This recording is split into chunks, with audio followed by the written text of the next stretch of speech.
Amici bellini, è un martedì pazzesco perché le notizie che ci stanno arrivando ci parlano di un Lukaku che potrebbe aggregarsi alla squadra.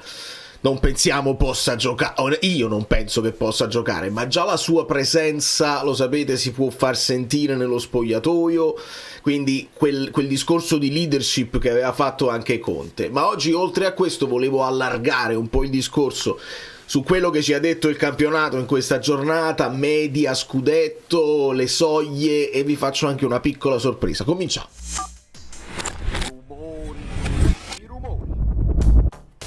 Non abbiamo approfittato, dovevamo approfittare addio, tutte e tre avevamo insomma una giornata tra virgolette favorevole, però ne ha approfittato solo l'Inter. Do il benvenuto a Gennaro Fiorentina male proprio, benvenuto Gennaro.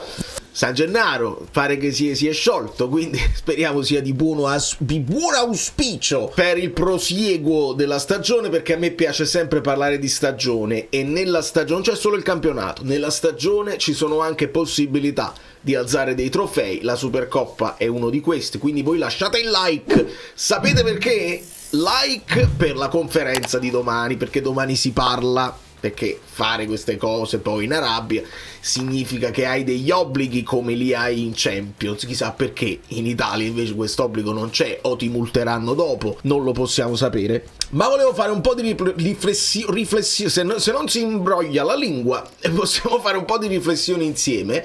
Spostandoci, abbiamo un po' di dati. Questo è come è finito il campionato l'anno scorso, se lo ricordiamo molto bene. E volevo vedere un pochino come si è chiusa. Sappiamo che abbiamo vinto all'ultima curva con Napoli a 82 punti, Inter a 81. Ma com'era la classifica? Questo è abbastanza sorprendente, qualcuno di voi l'avrà visto. Com'era la classifica alla 15ª dell'anno scorso? Per capire com'è l'andazzo. E questa è la situazione. Atalanta e Fiorentina erano prime in classifica. Io me lo ricordavo a stento, insomma, che queste due erano prime in classifica con 34 punti. Ad oggi l'Inter è prima in classifica con 33. Quindi già si è abbassato il livello in alto del campionato. Poi per sfizio l'ultima era il Venezia con 9 punti, quindi la Fiorentina ha meno. Quindi questa è la riflessione, che si è abbassato il livello del campionato. Aumentano quelle la medie magari, ma in testa e in coda, se il Venezia aveva 9 punti, la Fiorentina oggi ne ha 6. Il discorso che mi aveva anche incuriosito è una frase di Andrea Marinozzi nel video di oggi, che ricorda un pochino delle vibes garziane, quando non puoi vincere devi almeno pareggiarla, che è un discorso che noi abbiamo rigettato, che è mentalità perdente, che è questa. Però se ci rifletti, il Napoli quest'anno è un solo pareggio, ce lo ricordiamo, con il Como. La Roma 0 pareggi. Con la vittoria proprio col Como la Roma si attacca di nuovo a questo gruppetto di testa, 33, 32, 31, 30. Poi un po' staccata la Juventus, ma nel prossimo turno ci sarà proprio lo scontro tra Roma e Juve, quindi si capirà, a meno che non pareggino, quindi resta tutto uguale, se la Roma approfitta e va in testa, visto che si fermano Inter, Milan, Napoli e Bologna per la Supercoppa. Se la Roma farà questo salto, o se la Juve si riaggancerà a queste 4, che insomma il discorso è sempre quello, lottare per il campionato, per vincere il campionato, per essere quasi sicuri di entrare in Champions. È il discorso del Napoli storicamente, è il discorso che credo stia facendo anche il Milan. Un po' diverso l'Inter, perché secondo me l'Inter lotta per vincere il campionato a prescindere, perché anche quest'anno, e mi sento di dirlo, credo sia la squadra più forte, una squadra che anche quando ha perso le partite ha fatto prestazione, dimostra di avere ogni tanto delle mini distrazioni che ha pagato caro. Però come erano forti l'anno scorso, così sono forti quest'anno. Come hanno perso l'anno scorso, così potrebbero perdere quest'anno, perché non sempre, e questo è un discorso che dobbiamo tenere a mente, non sempre è la più forte che vince. Ma va? Ma va? Quindi il Napoli, 10 vittorie, un solo pareggio e 4 sconfitte, sta lì terzo in classifica con questa media. L'Inter ha una media di 2.2, che ci porta al discorso della soglia scudetto. se viene confermato. Adesso ci arriviamo con un commento di Guido che vi volevo far recuperare, perché non essendo potuto venire in live, lui ci teneva moltissimo a comunque lasciarvi un saluto e delle considerazioni. Lo vedete qua. Adesso ci arriviamo perché è interessantissimo. L'anno scorso il Napoli era a 3 sconfitte. L'unica differenza è che avevamo fatto un pareggio in più e una sconfitta in meno. Quindi avevamo un punticino in più. L'Inter aveva 2 punticini in meno, però aveva perso solo 2 volte e aveva fatto più pareggi. Entrambe le squadre poi sono andate sul lungo e il Napoli chiude con 4 sconfitte totali, l'Inter 5 sconfitte totali. La Juve per esempio ne ha perse solo 4, ma avendone pareggiate troppe, onestamente si stacca di ben 12 punti dalla vetta. Quindi clamoroso quello che è il salto verso il basso della Fiorentina, che era addirittura prima in classifica e si trova ultima adesso. La stessa Atalanta, che aveva fatto molto bene, la scelta di Juric non ha pagato, e adesso con Palladino, dopo insomma l'inizio non brillante perché perdono con noi, Palladino bene anche in Champions, risultati clamorosi in Champions, insomma anche il doppio impegno, e pare che si siano rimessi in carreggiata. Però la classifica dell'Atalanta è abbastanza rovinata dall'inizio con Juric, quindi siamo qui addirittura sotto la Cremonese di 1 punto. Sorprendenti in Serie A la Cremonese, il Sassuolo. Le altre squadre bene o male hanno i valori e la classifica che meritano. La Lazio, che aveva, insomma, la sappiamo la situazione della Lazio. Il Como molto meglio rispetto all'anno scorso, perché il Como era terzultimo a questo punto della classifica, hanno continuato a fare il loro calcio senza problemi, si sono poi liberati nel finale, ma quest'anno molto meglio. Molto particolare che la Roma, come squadra di Gasperini, invece di avere un attacco spumeggiante e una difesa che concede qualcosina, hanno la migliore difesa della Serie A, con solo 8 gol subiti in 15 partite, e hanno solo 16 gol fatti. Si vede, si percepisce insomma la mancanza di una prima punta o anche di un esterno destro, intendo un trequartista che giochi a sinistra ma col destro, ne parlano tutti, insomma si adatta Pellegrini lì. Però avrebbero bisogno di un Soulé a piede invertito, per capirci, di un Noah Lang per esempio. E vediamo cosa porterà il mercato, perché secondo me il mercato sarà uno di quei temi che può sconvolgere l'equilibrio di questo campionato. In questo momento è molto interessante perché non c'è una che sta ammazzando niente, le altre quando hanno la possibilità a volte scivolano, e il prossimo turno, come vi dicevo, sarà interessante perché le prime 3 si fermano e speriamo almeno di poterci togliere una soddisfazione, perché sto ascoltando un po' di un po' di opinioni al riguardo, mettere la primavera, perché sono notizie insomma che Conte aggrega alla squadra 4 giocatori della primavera, compreso questo Barido, grande talento, se ne parla molto bene, ma aggrega anche un portiere della primavera, insomma non credo per farli giocare onestamente, ma forse per fargli respirare l'aria, perché poi quel senso di leadership, le esperienze si creano anche seguendo la squadra. Prendo un altro spunto: ieri Caldara, a cronache di spogliatoio, diceva: a me faceva piacere rimanere alla Juventus anche giocando di meno, ma studiando dai grandi che stavano lì, insomma con grandi campioni, quindi allenandomi e crescendo anche sotto questo punto di vista. È il solito discorso: vai a giocare, a fare esperienza in una squadra più piccola o resti in una squadra più grande dove hai meno spazio. Insomma, se la media è questa e l'Inter mantiene questo 2.2, la media scudetto potrebbe essere intorno agli 82-83 punti, quindi confermando quello che è l'andazzo dell'anno scorso, dove si è vinto a 82 ed è particolare perché si sta abbassando sempre di più. Sicuramente gli impegni aumentano.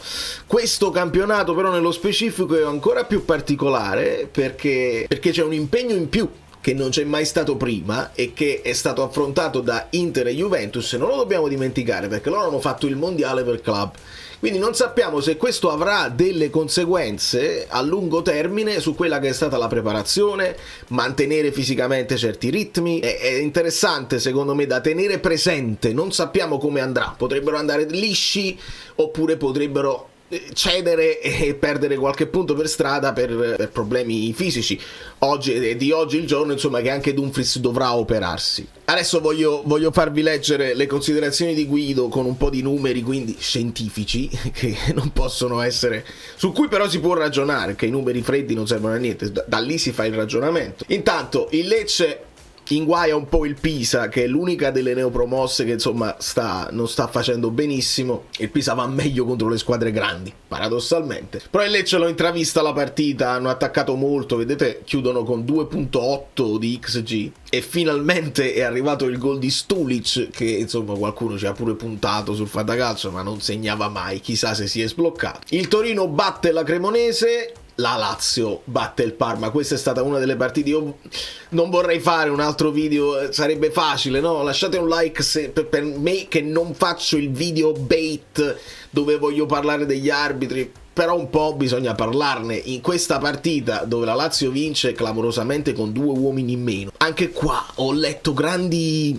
polemiche. Però io non sono d'accordissimo con quelli che hanno detto che il fallo di Zaccagni non era da espulsione. Secondo me era molto più da espulsione quello di Zaccagni, nonostante lui pieghi la gamba. Però va in volo e quasi a gambe unite, e secondo me era abbastanza pericoloso. Non capisco invece il rosso su Basic, che insomma sbraccia, magari reagisce, ma mi è sembrato molto pesante il rosso che hanno dato a Basic.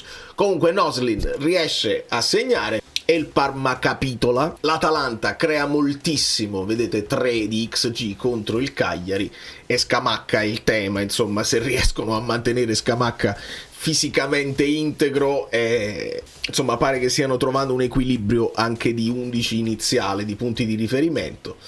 Milan-Sassuolo, altre polemiche arbitrali sicuramente, perché si è parlato insomma del finale dove c'è un rigore e mezzo per il Sassuolo. Il primo secondo me è abbastanza netto, ma c'è anche un fallo chiamato sul gol di Pulisic che non c'è, quindi il Milan avrebbe potuto portarsi sul 3-1. Io qua temo che ci sia stata molta compensazione, insomma sono stato troppo severo lì, quindi è giusto dall'altra parte. Forse il gol di Pulisic veniva anche da un calcio d'angolo inesistente, insomma male, molto male la gestione arbitrale, ma il Milan non perde, vedete questa cosa, il non perdere, quindi resta ancora là. La Fiorentina è insomma al 93esimo, perde la partita col Verona, e veramente devono cominciare a ragionare da squadra piccola.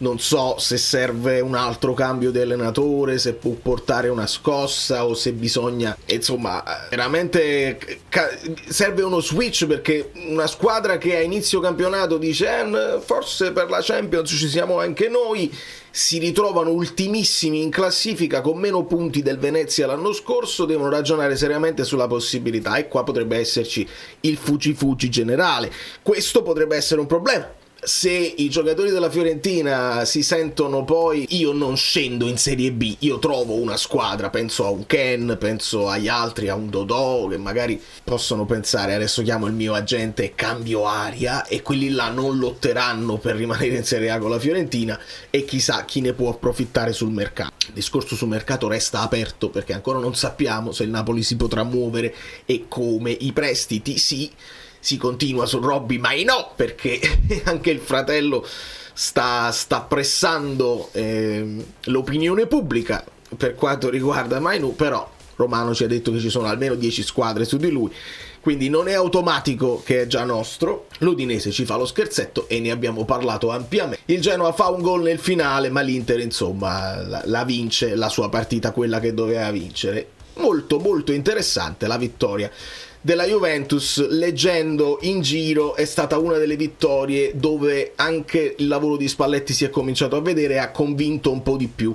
Abbastanza interessante che l'andazzo del Bologna in questo momento non è il solito, e questa è la lezione del calcio, insomma. Tu fai le cose, fai il turnover scientifico così, ti va sempre bene? No.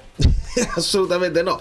Quindi fa male Conte a mantenere sempre gli stessi? Sì. Fa male Italiano magari a cambiare troppo quando serve? Anche magari, e il calcio è così. Quindi alla fine esaltiamo quella che è la gestione di Italiano, Certo sono due squadre diverse, valori di rosa diversi, però l'Italiano sta qua a 25 e il Napoli sta qua a 31. Ora è chiaro, si può dire che il Bologna è più scarso del Napoli, però il Napoli di oggi, se non hai Lukaku, se non hai De Bruyne, se non hai chissà, se non hai Lobotka, se non hai Gilmour, se non hai quello, se non hai quell'altra, è più o meno come valori vale un Bologna ad oggi. Ecco perché dobbiamo stare molto calmi nel giudizio complessivo di quello che è il momento del Napoli. Poi le riflessioni si possono fare sul futuro senza alcun dubbio, perché poi Conte non è che ha firmato un contratto a vita con noi e il Napoli potrà decidere se sta parlando di Farioli. Vabbè, lascerei queste voci a un futuro successivo, più non prossimo, e passerei a leggere questo commento di Guido che insomma saluta per impegni personali non ha potuto partecipare alle recenti live dell'instancabile Valerio. Me ne duole, ho recuperato però le vostre osservazioni e a tal proposito vi faccio i complimenti per la pacatezza e ricercatezza della discussione.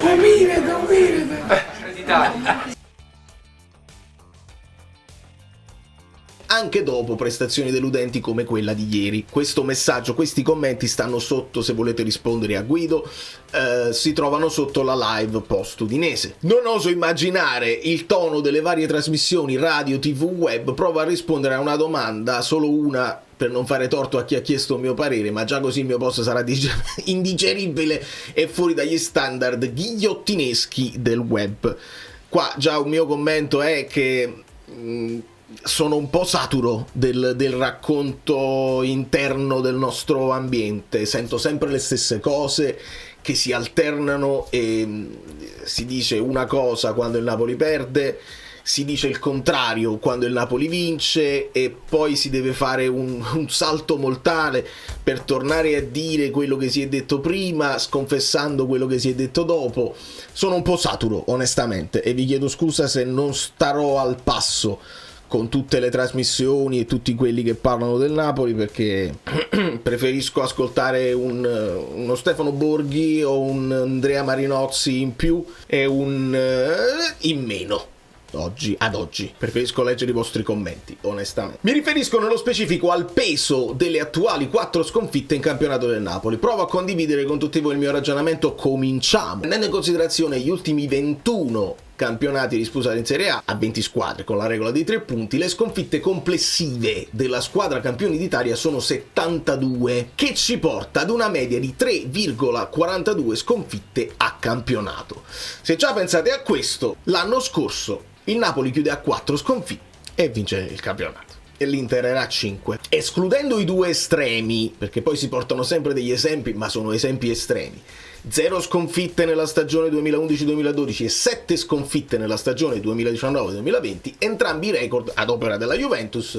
Mediamente le sconfitte sono concentrate nell'intervallo 3-5 partite, ed è chiaro. Per essere più precisi, per 4 volte la squadra campione d'Italia ha vinto il campionato con sole 3 sconfitte, per 8 volte solo con 4 sconfitte, 3 volte solo con 5 sconfitte. Proviamo a fare una simulazione solo per ipotesi. Ammettiamo che quest'anno il campionato sarà vinto con 85 punti, la media degli ultimi 21 campionati è 88,57, 89,5 negli ultimi 14, quindi sta scendendo questa media. Ammettiamo che il Napoli perda solo 5 partite in totale, ne abbiamo già perse 4, quindi dovremo perdere una fino alla fine, il che è proprio quello che ha fatto il Napoli l'anno scorso. L'anno scorso ne avevamo perse 3 ad oggi e ne perdiamo 4 in totale. Il rendimento necessario per raggiungere quota 85 punti dovrebbe essere 26 vittorie, 7 pareggi e 5 sconfitte. Aumentando il numero delle sconfitte bisogna ridurre il numero dei pareggi o sperare che la quota scudetto sia più bassa. Ad esempio, con 6 sconfitte il rendimento dovrebbe essere 26 vittorie, 6 pareggi, 6 sconfitte, per un totale di 84 punti. Con 7 sconfitte, quindi l'estremo, sarebbero necessarie 27 vittorie e solo 4 pareggi. per raggiungere gli agognati 85 punti. Con 8 sconfitte invece dovremmo ottenere almeno 27 vittorie e 3 pareggi, un rendimento che ci permetterebbe di arrivare solo ad 84 punti e non gli 85 ipotizzati. A questo punto qualcuno di voi potrebbe forse chiedermi: Guido, ma il Napoli non può vincere il campionato con il fardello delle 4 sconfitte in sole 15 giornate di campionato? Statisticamente sì, lo può vincere. Calcisticamente l'impresa è ardua, molto ardua, ma perché? Nell'era De Laurentiis solo 3 volte il Napoli ha raggiunto o superato la soglia delle 26 vittorie in campionato. Stagione 2016-2017, Sarri. Stagione 2017-2018, Sarri. Stagione 22-23, Spallettone. Una sola volta 25 vittorie, 4 volte 24 vittorie. Quindi la prima considerazione che fa Guido è che per il Napoli la soglia delle 26 vittorie è un obiettivo per nulla facile o scontato. Per capirci, l'anno scorso ne abbiamo fatte 24. Questo pippone indigeribile è solo la base storico-statistica del ragionamento, perché bisogna contestualizzare calcisticamente la stagione in corso degli azzurri, che significa porsi delle domande, effettuare delle analisi per cercare di valutare l'andamento della squadra e gli obiettivi plausibili. Ad esempio, con quali avversarie ha perso il Napoli? Quando sono avvenute queste sconfitte? Come sono avvenute? Con quali prestazioni?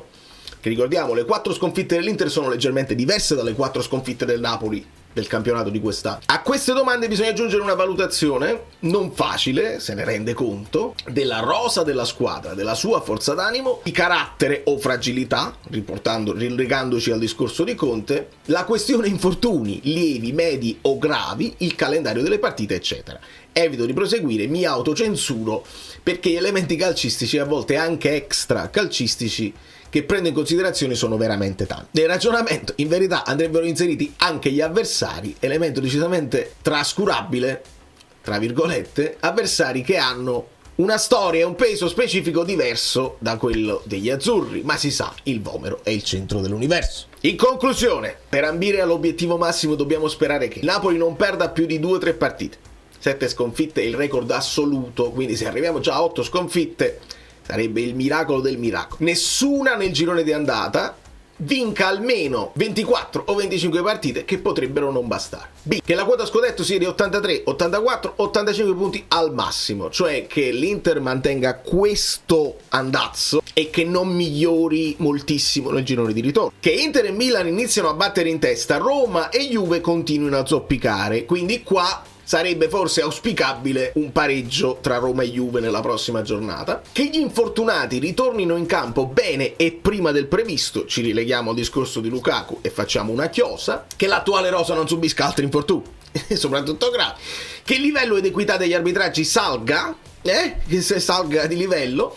Che Conte, inteso come tutto il suo staff e la squadra, remino compatti. Questo è un altro discorso che abbiamo accennato in live e che è molto delicato, che poi non è solo il suo staff ma è anche lo staff del Napoli. Che lo stato di forma degli azzurri salga e sia costante come la qualità delle prestazioni in campo. E questa è la chiosa di Guido. Insomma, aspettiamo il girone d'andata, lì potremo fare dei discorsi un po' più seri dopo aver affrontato tutte le avversarie. Tutto questo indigesto papiellone, il pastone, poteva essere riassunto con un più efficace "non c'è cire nessuno", pronunciato ovviamente mentre si fuma un sigaro dopo l'altro.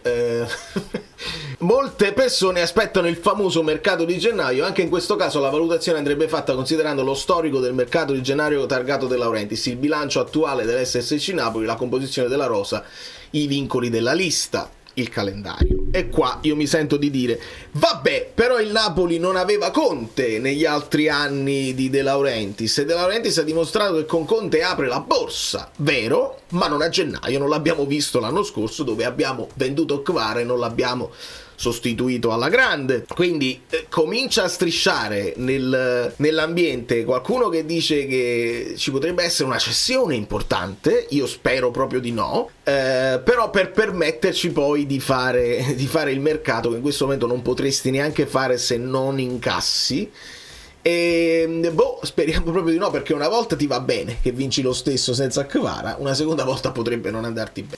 L'elenco delle partite di gennaio è un qualcosa di terrificante se le vai a vedere, non tanto per le squadre che devi affrontare, perché ci sono anche squadre tra virgolettissime abbordabili, come era abbordabile il Torino, come doveva essere abbordabile l'Udinese.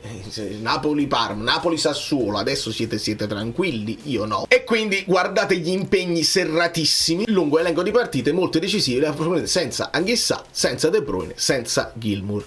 Potremmo affrontarle magari con Lukaku, un Lukaku a mezzo servizio, ma già meglio di niente. E poi Guido ci teneva anche a rispondere perché qualcuno aveva chiesto le sconfitte in trasferta, e Guido, una santa pazienza, si è messo là a rielencare quelle che sono state le sconfitte dal Napoli di Donadoni, le sconfitte in trasferta del Napoli: 7 per Mazzarri, 6 per Mazzarri, 5 per Mazzarri, 4 e 8 per Benitez, 6 per Sarri, 2, insomma, li leggete i numeri se vi interessano. E questo è il recap. Domani ci concentreremo sulla conferenza Supercoppa.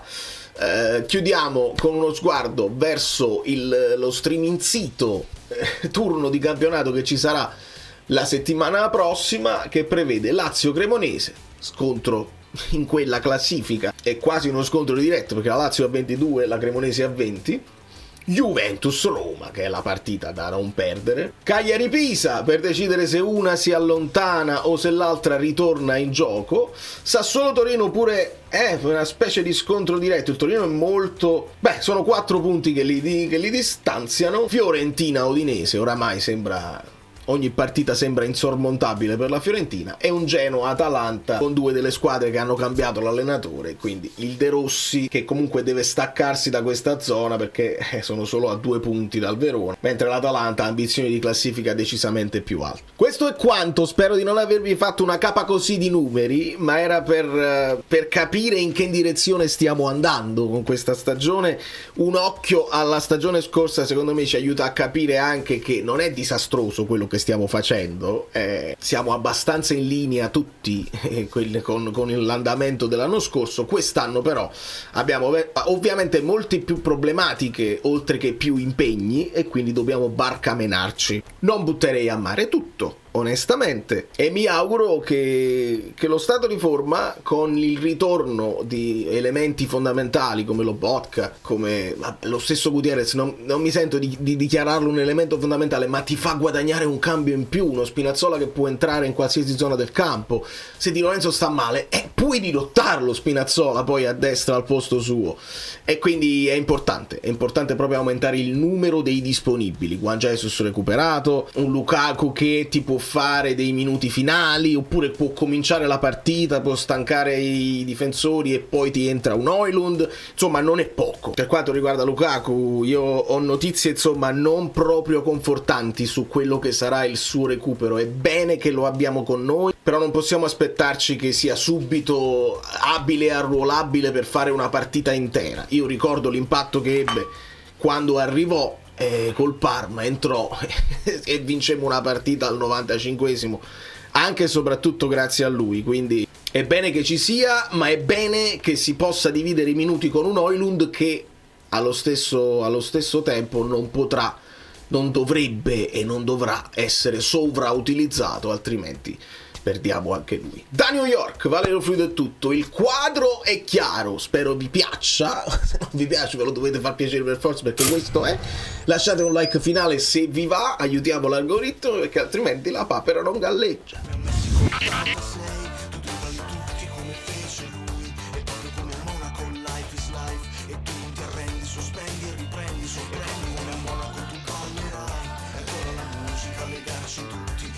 Grande mela che non dorme mai, il frutto delle scelte di una vita che racconta.